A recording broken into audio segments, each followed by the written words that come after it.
Hello and welcome to another video review. In this video I'm going to talk about this Sony 4 to 800mm zoom lens and compare that with the older 2 to 600mm zoom lens, and talk a little bit about the strengths and the weaknesses of this lens and why you would want to switch to the 4 to 800 if you already have the 2 to 600, or why you would want to purchase this lens. On paper, the 4 to 800mm is a very appealing lens for wildlife photographers, especially bird photographers, because it gets to 800mm. And in most locations, if you want to shoot wild birds, I would say that's a rather must have in order to get you a good variety of the species. If you don't need 800mm, maybe you want to photograph larger birds, or the birds are a lot closer where you live, then there's not much of an argument for owning this lens compared to the old 2 to 600mm, because 600mm at f6.3 is faster than 600mm on this guy, which is at f8, as I mentioned in my initial review of this lens. The maximum aperture for this lens basically drops rapidly to f8 as you zoom in at around, I believe, 550 millimeters already at f8. So 600 millimeters, this one is at f8, this one is 6.3, so this one is a little bit, not actually a little bit, but 2/3 of a stop faster than this. So if you don't want to go beyond 600 millimeters, the argument for getting this one is a little bit weak, especially because the older one is also cheaper. But if you want to go beyond 600 millimeters in the Sony lineup, your choices are actually pretty limited.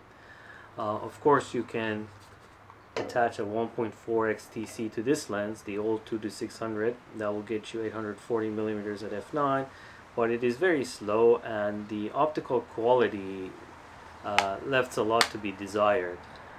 You can take photographs and sharpen them, and under ideal conditions you can come up with images that look good on small size and you post on the internet and all that. But if you want to blow them up and look at them on a large screen, inspect them, or if you want to crop, then at least for me personally, this one does not really meet my standards, and I wouldn't use it. In fact, I've never used this with the 1.4. In the past, I used it a little bit with the older 24 megapixel A9 series, but the A1 series 50 megapixel, the pixel level sharpness is really not there with this lens, so I would not recommend using it with the 1.4 at all. So if you do want to go to 800 millimeters, basically this is your choice. Well, not the only choice, you have another choice, which is this lens. That's the 600 f4, and I like to call it the big 6. And with the TC, this one gets you to 840 millimeters f5.6, which is a full stop faster than that. And I'll show later, from optical quality point of view, this one with the TC beats the zoom lens. Basically, it has better optical quality even with the 1.4 TC, which is expected. This one costs about 13,000 US dollars versus this one is about 3,000 US dollars. As of right now, these prices are before any tariffs or anything like that, so I don't know what the future prices are going to be. But as of right now, this one costs about 4 times as much as that, and obviously it's better in every measurable way. But besides this one, if you want to go to 800 millimeters without adding a TC to that 2 to 6, basically this is your only option. This is the only thing that Sony makes. Well, there's also 400 2.8 with the 2x TC, but I wouldn't recommend that because you're paying a whole lot of money and you're using the 2x TC. I would rather have the 600 f4 with the 1.4 if you want to go and spend a whole lot more than this one. So basically at 800 millimeters, I really want to compare this against the 600 f4 with the TC and see how they compare. I'm not going to really compare it against this one with the TC, because this one with the TC is not that great. And if the quality is equal between the two, there's no reason to buy this one really. If it's not better at 800 versus this one with the TC, then really, like, why would you even want this one? So that's kind of a moot point, and this one is not good with the TC anyway, so that's kind of, in my opinion, wasted time. So I'm mainly going to compare it with the 600 f4 for 800 millimeters, but I'll compare it at 600 millimeters with the old zoom lens. Okay, So first let's talk about how big this one is. So I'm gonna mount the hood in the correct position, and as you can see, it's not a small lens, but it's not a really big lens. So if we compare it with the 600 f4, you can see that it's a lot smaller than that. Looks like a midget compared to that, as expected. But I have to say, it's not. It is lighter, but it's not that much lighter. Like I can hold each of them with one hand, and I kind of feel like the 604 is just a little bit heavier than that. So this is not really a super light lens, or I wouldn't even say a light lens. It weighs about 5.3 pounds, and it doesn't actually come with a very good foot. The foot is really short, so if you want to hand hold it, this is really uncomfortable to hold using its foot, and it's just like way too short. So you have to have get an aftermarket foot for that. Right now I don't have an aftermarket one. I don't know if the people have started making one for it, but eventually that may also add a little bit of weight because it needs to be longer. For comparison, this is the aftermarket Wimberly foot that I got for my 2-600. It's a lot longer and a lot more comfortable to handhold if you want a hand holding using the foot, or you just want to carry it around. This is a proper foot, and it also has it's Arca Swiss compatible, so you can just slide it on the any kind of gimbal or ball head or whatever you want to use. I don't use a tripod, but if you do this kind of foot with integrated Arca Swiss grooves in here, it makes it a lot easier. But the main point is that this foot is, I would say, the proper length for a lens like this, whether for carrying, hand holding, or mounting on a tripod. But for whatever reason, the foot that comes with the 4-800 is really too short. So as soon as there's a good replacement for it, I'm going to get rid of the stock one and put a proper foot on it. That will probably make it a little bit easier to carry around and hand hold. Hand holding it, I don't really grab the foot, I just hold on to the barrel. But just for carrying around, and if you want to handhold it using the foot, you'll need a longer foot. But anyways, my point is that this lens is not really a light lens. I don't have any problem hand holding the 600 f4 all day long, so I can handhold this no problem. But if you find the 600 f4 a little too heavy for you to handhold, you will probably find this one to be a little bit too heavy to handhold as well. It's just not like a super light lens like that 300 2.8, and that is expected because this is a relatively low-cost lens, so it doesn't have any kind of exotic materials, exotic layers or optics in it. It's a little old school, so the weight is in the glass, and yeah, it's basically not a super light lens, but the weight balance is not that bad. It's not like front heavy. Now, just like the old lens, this is also internal zoom, which is what I really like. The lens doesn't extend or retract as you're zooming in and out. It stays constant length, and it's also sealed against moisture and dust, so that's pretty good for hand holding as well. When you're hand holding, you don't want the length of the lens to change as you're zooming in and out. It's a kind of shifts the weight balance a little bit, but this one doesn't, so it's pretty good in that regard. So I've been shooting with this lens for about a month, and I've gotten used to it, so I know its strengths and weaknesses, in general how it compared to the 600 f4 with the TC if you're shooting at 800 millimeters, or the older 2-600 if you're shooting at shorter focal lengths. And to put this lens through its paces, I actually chose a very challenging subject to photograph with this lens extensively, and that species is swallows, barn swallows mainly. So why did I choose to shoot barn swallows with this lens? One of the reasons is that these birds are, as you know, extremely fast, erratic, so they give a good workout for the autofocus system. And I know that both the A1 Mark II are up to the task when photographing swallows, so the camera is not really a limiting factor. But if the lens is not fast enough, it's going to struggle basically trying to keep up with that kind of bird. And the other reason is, talking about sharpness, I told you that I don't like the 2-600 with the 1.4 XTC to use it at 840 millimeters f9.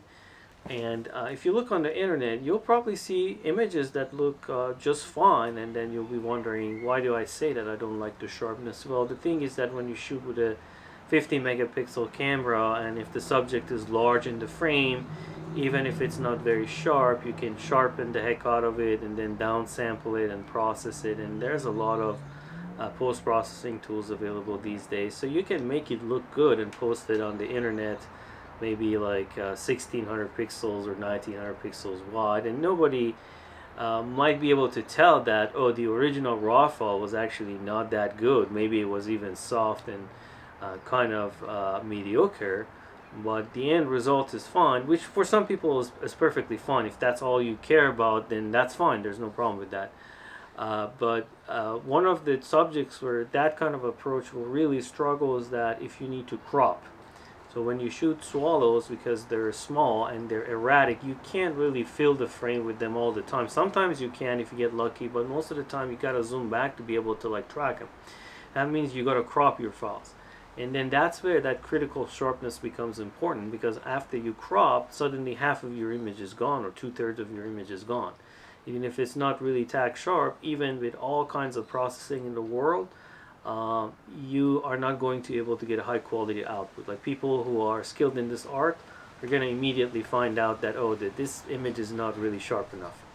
So that's why I chose swallows, because you can get away photographing those with like a mediocre lens. Like if you choose some like large and slow bird, like I don't know, grade egret or something like that, yeah, sure, you can shoot it with any lens, it's gonna be fine. But swallows, you need to be a relatively sharp lens in order to be able to crop them, and that's the second reason why I chose swallows to test this lens with. Okay, so let's talk a little bit about sharpness. So as I mentioned, I compared this lens with the older 2-6, primarily at up to 600 millimeters or at 600 millimeters. Below that, really not much, not that important for me, and they're both sharp. Both of them are quite good. At 600 millimeters, the two are virtually identical for me. I put my raw files from the test on my website, so you can download and look at them yourself. There's really not much to select between the two, except for one thing. The 2-6 has more focus breathing than the 4-800 at 600 millimeters. So when you set both of them at 600 millimeters, basically at shorter focus distances, the field of view of the 4-800 is narrower, meaning its real or effective focal length is closer to real 600 than this one. And this is something that I had observed very early on with this lens, that it has somewhat significant focus breathing when you go to shorter focus distances. So in that aspect, this one has an advantage, that it doesn't have as much focus breathing at 600 millimeters. It's actually very close to the prime lens. Well, the disadvantage is this one is going to be f8, 2/3 of a stop slower at 600 millimeters than the 2-6. But in terms of sharpness, it's a wash, and I did not see any difference between the two. Both of them at their maximum aperture. And I've shot with both of them in the field, and control tests. I can make this statement confidently that there's no difference between them. So, but then when you go to 800 millimeters, if you put a TC on this one, I'm not going to repeat it again. I don't like this lens, so there's no point for me to even test it. So at 800 millimeters, I compared the zoom lens with my 600 f4 with the TC on top, so this will give you 840 millimeters, a little bit longer focal length, and f5.6, one stop faster. And my finding is that this one is sharper. You can tell when you blow it up to 100% and you look at the raw, it's punchier, it's got more contrast, and it's visible, you can tell. And in the field, actually, when you go out and photograph subjects that are farther, in less than ideal conditions, the differences are actually even more visible. This one is like almost like prime quality, punchy, sharp, like really contrasty, micro contrast, 100%, and this one just doesn't have it at 800 millimeters. But is it sharp or is it not? Again, sharpness is a relative term. Sharp compared to what? So compared to this one, it's less sharp, but compared to this 2 to 6 with the TC is a lot sharper than that, is a lot nicer than that, better contrast, punchier. And in general, I would say it is still a relatively sharp lens for a zoom lens at 800 millimeters. It's not soft. It's still, I would call it a um, sharp enough lens. It's sufficient for cropping and all that, but obviously it doesn't have the prime quality, and that is to be expected because as you get to longer and longer and longer focal lengths, basically the quality of optics really becomes more and more and more important. The sensitivity to all the field factors and everything else increases, so you want the best optics to resolve at really long focal lengths, and at this price it's really hard to really match a $13,000 lens. So it is expected, and is not something that you can expect miracles. It is still good. It's still plenty good in my opinion for making photographs, even cropping. But if you want absolute sharpness, is not going to match the prime. And the other thing is this is f8, so you will find yourself a lot of times shooting at high ISO because you need to maintain high shutter speed for flight.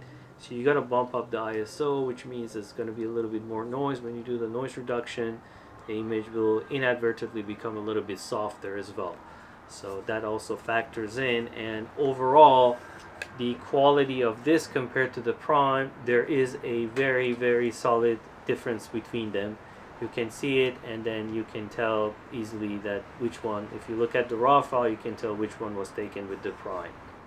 But one nice thing about this is that although the micro contrast and the MTF is not really the same quality as the prime, it is relatively free of chromatic aberration. So I didn't find any real world example with a lot of chromatic aberration, because once you remove those, the image will become a little bit softer at the edges because you had to remove that chromatic aberration. So that's not a problem. Like I shot a lot of black skimmers, so they have black and white contrast, and lenses that have chromatic aberration really struggle resolving details from a black skimmer, but this one was pretty good in that regard. So overall I would say the sharpness for this lens is acceptable at 800 millimeters, and you can shoot pretty much everything with it.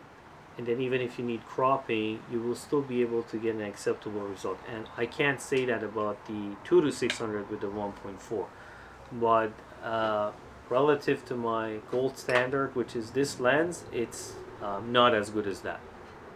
Okay, the second factor is the autofocus performance, the autofocus speed. Compared to the 2 to 600, basically this one has dual focus motors. The older one had single motor, I believe. But the motor, the type of the motor that's fitted into this is what Sony calls linear motors. So it has two linear motors. This one has one, but it's not the same kind of motor that they put in the 600 f4. So this one is also dual motor, but this one, according to Sony, has dual XD linear motors. XD, I don't know what it stands for, but basically it's probably a higher torque and a higher precision motor that they put in their flagship lenses, the G Master lenses. The I believe 85mm 1.4 has one of those motors. The 50mm 1.2 has one XD motor.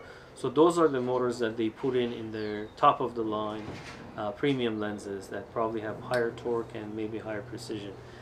This one has dual motor, but it's not XD dual motor. It's just normal dual motor. But the old one had only one, so that's an improvement on paper at least. So how does the field autofocus performance compare between these two? As I mentioned, I chose a really challenging subject, swallows, so that's probably as tough as it gets for a lens like this. And basically dual motor, the autofocus driver speed on this one is a little bit faster than the 2 to 6. So for example, if you focus on close range and then you want to go to infinity, this one does it a little bit faster, but it's still not as fast as something like the 600 f4 here. So this one is still faster. You can feel it, and you can also probably measure it when you're using this lens. The autofocus is faster. Uh, but again, between the 4 to 800 and 2 to 600, this one is a little bit faster. Is it fast enough to use full range when photographing challenging subjects? So one of the things that I like to do is that I like to keep the limiter on my lens on full. And the focus limiter on the lens, the one that says basically it's marked with the focus distance, all these lenses have it. By using the focus limiter on the lens, you can speed up the autofocus system by tightening the focus search range. For example, this one you have three choices. You have 8 meters to infinity, 10 meters to near, and full. For the older one, your choices are 10 meters to infinity, 10 meters to 2.4 meters, and then full. So this one basically has a far range, like an intermediate or short range between minimum and 10 meters, and then full. And if you look at this one has again far range, 8 meters to infinity, then 10 meters to near, and then full. And the same with the 600 f4. This one also has a focus limiter range. The range for this one is 15 meters to infinity for far, 4.5 meters, which is the MFD for this lens, to 10 meters, and then full. I like to keep the focus limiter on my lenses at full if possible. The reason is that I can't predict where the subject is going to be, especially when photographing erratic subjects. They can be anywhere. If you're shooting like large birds, for example, you're shooting bald eagles, you know that if they're closer than certain distance, they're gonna basically get clipped because they become larger than your frame. So there's no point in tracking focus shorter beyond a certain limit, so you can put it too far, and then that will speed up the autofocus, and there's no problem with that. But when shooting like smaller raptors or birds that are like very erratic and they can pop like, you know, right next to you and then go really far, if you set your limiter too far, then when the bird comes too close, you're not gonna be able to track it. The autofocus system will not track, and then you'll get a blur. And vice versa, if you're shooting something that's really close and you set your limiter to close range and then the bird goes too far, then you won't be able to focus on it.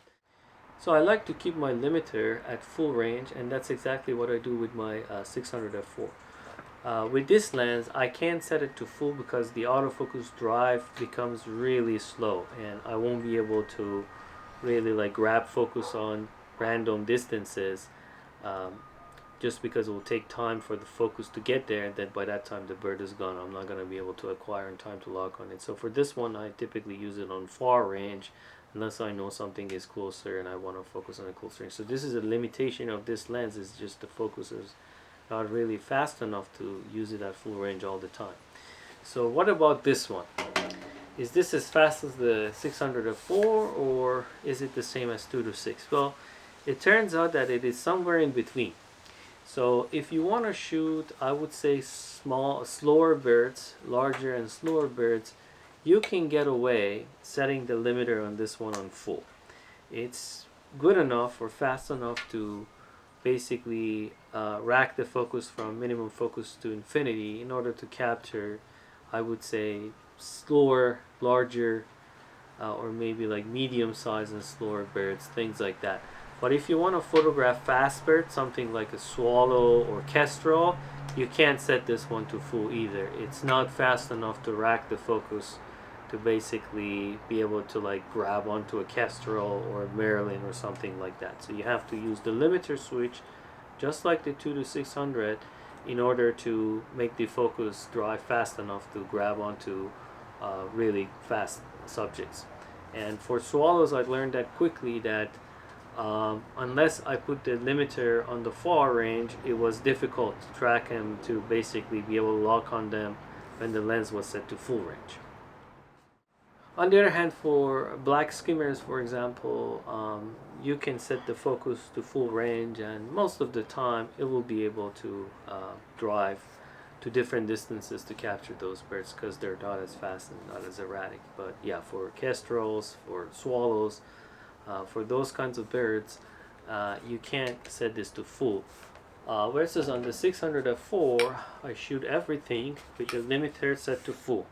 In fact, I've never moved this switch here on this lens. So whether I'm photographing a kestrel at 1200 millimeters, or swallows, or I'm photographing a bald eagle, I am still going to use the full range and not worry about that.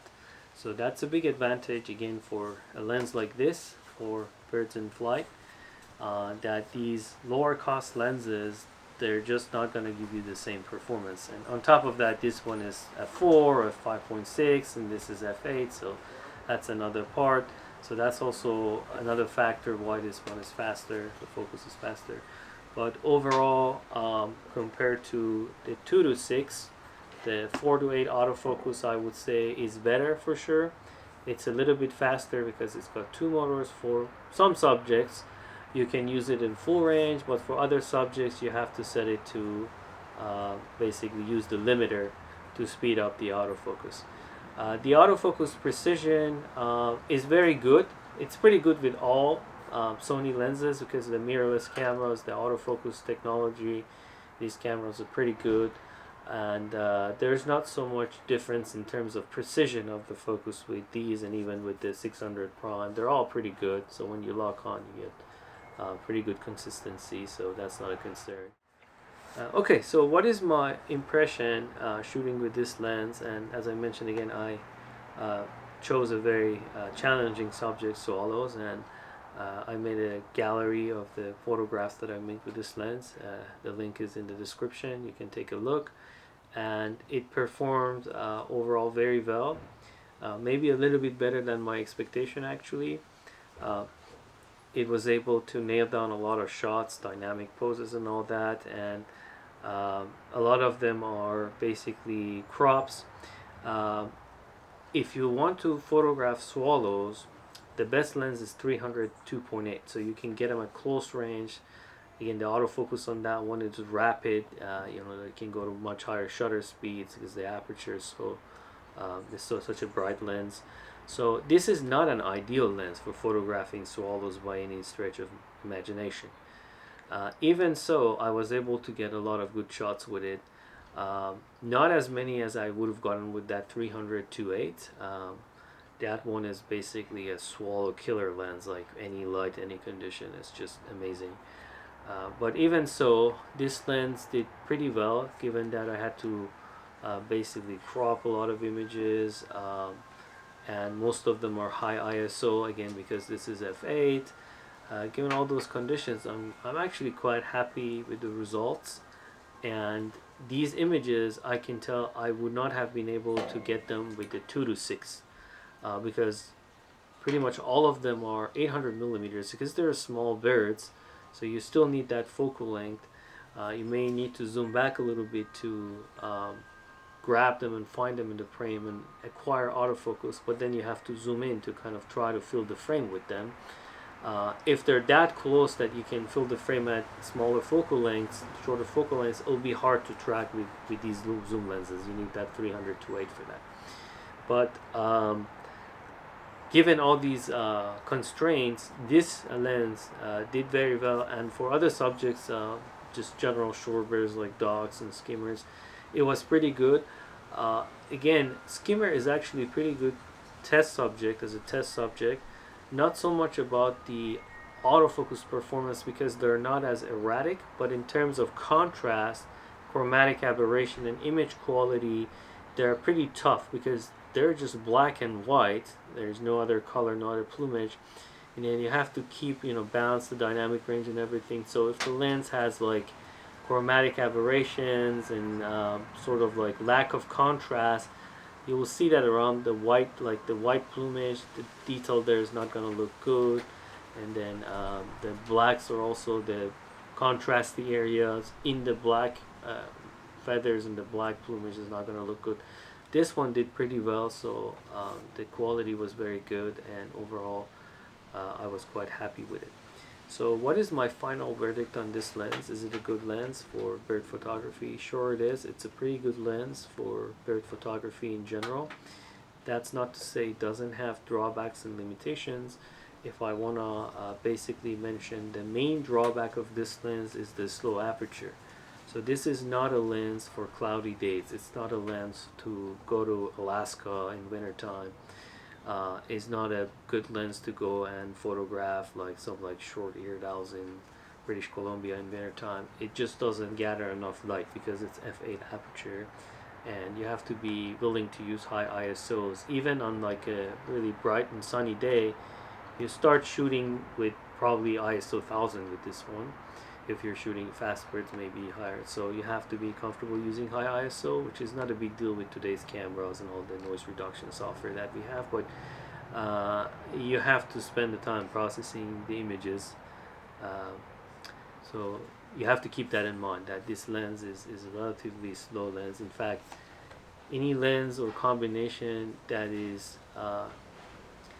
slower than f8 is something I personally do not consider. I don't care, about anything else. If it's not faster than f8, I don't use it. I just don't find it usable for flight photography, and it's just too much of a compromise for me.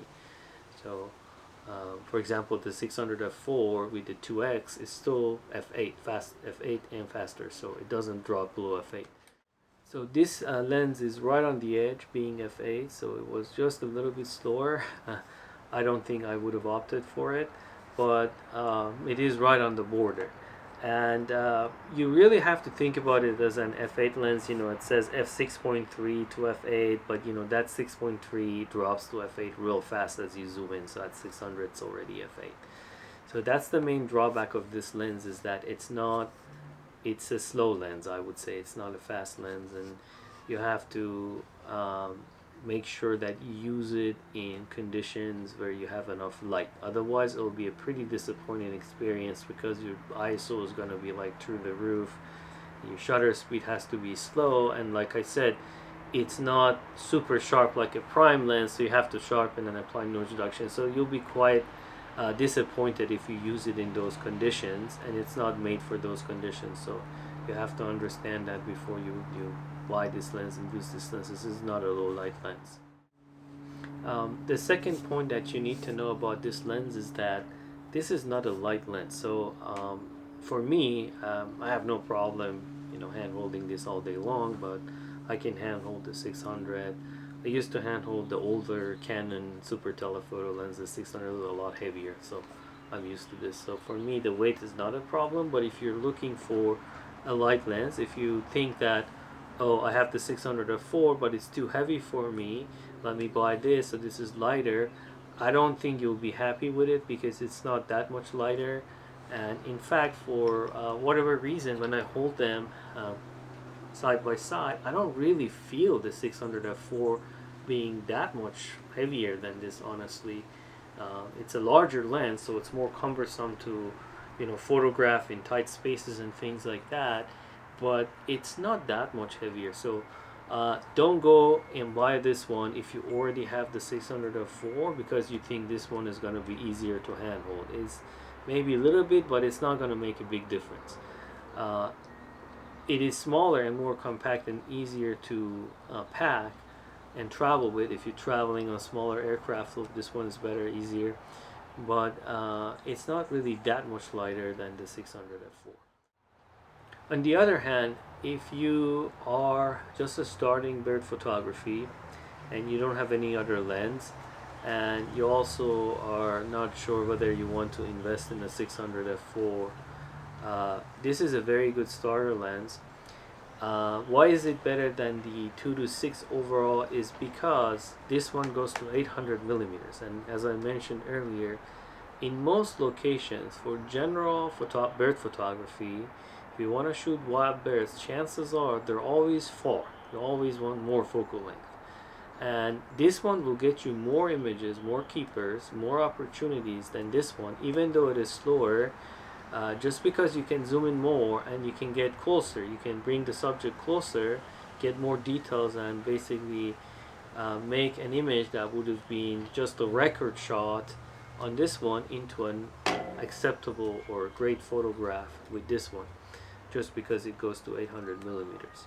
So it's a pretty good starter lens, especially given the price. As I mentioned, the only other way to get to 800 millimeters with what I call acceptable quality is to use the 600 f4, and there is a huge price difference between these two. So for people who want to start with photography with Sony, or in fact any brand, if you want to have one lens that does everything, with the caveat of not really focusing in low light photography, uh, if that's not your primary focus, this is probably the best lens out there that you can buy, because it covers from 4 to 800 millimeters, and it has pretty good optical quality even when cropping. It has pretty good autofocus when used with Sony A1 series and A9 III. Pretty good autofocus to capture, the proof is in the pudding. Those swallow images, I think everyone will agree they're not easy subjects to photograph, to get in flight, and this one did it, so it cannot be that bad. So in that regard, it's a pretty good lens. For beginners, for people who want to buy a first lens, I would say if this is your first lens, you're probably better be off with this one as opposed to 2 to 600. It is more expensive than that. As of right now, this one is $3,000. The older one is $2,000. Again, I don't know what prices are going to end up being with different kinds of import taxes and tariffs and things like that. But right now, this is $1,000 more than that, and to me, it's worth it because it gets you more photographs at the end of the day at 800 millimeters. So what about folks who already have the 2 to 600? They've already invested in this lens. Maybe you're even happy with it. Would you want to trade this for the 4 to 800? I would make this argument that there is very little justification to have both of these zoom lenses at the same time. There's just too much overlap, and this one is a little bit faster, 2/3 of a stop, but that's kind of not a strong enough argument for me to keep both of them. I'll probably just keep this one. So if you have this, it really boils down to whether you're happy with that 600 millimeter maximum focal length. If all you shoot is at 600 millimeters and below, you don't have to go to 800 millimeters, then this lens is perfectly fine. It's sharp at 600 millimeters and 2/3 faster. Its autofocus is a little bit worse than the 4 to 800 in terms of the focus acquisition speed, the focus drive speed, but I wouldn't say it's a day and night difference. You have to set this to limiter all the time, and this one you can use at full range for certain subjects, but it's not really day and night difference. So if you don't shoot anything at 800 millimeters or longer than 600 millimeters, then there's actually not that strong of an argument for trading the 2 to 6 for 4 to 8. I mean, why? This one is also a little bit lighter. It is lighter than the 4 to 8, and it's just fine at 600 millimeters, so you can just keep using it. At 600 millimeters, this one is f8, this one's 6.3, so it's kind of like, slower, but this one may be a little bit better autofocus, but it's a wash, so there's really not much argument, so you can skip this. But if you always wish for more focal length, if there are certain situations where you go out and you're like, I wish I had 800 millimeter, and then maybe you put that 1.4 TC on this and you're disappointed, then basically you should just go ahead and buy this one and not even think about it, because this solves your problem right away.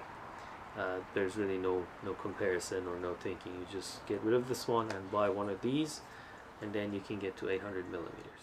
So what about the folks who own the 600 f4?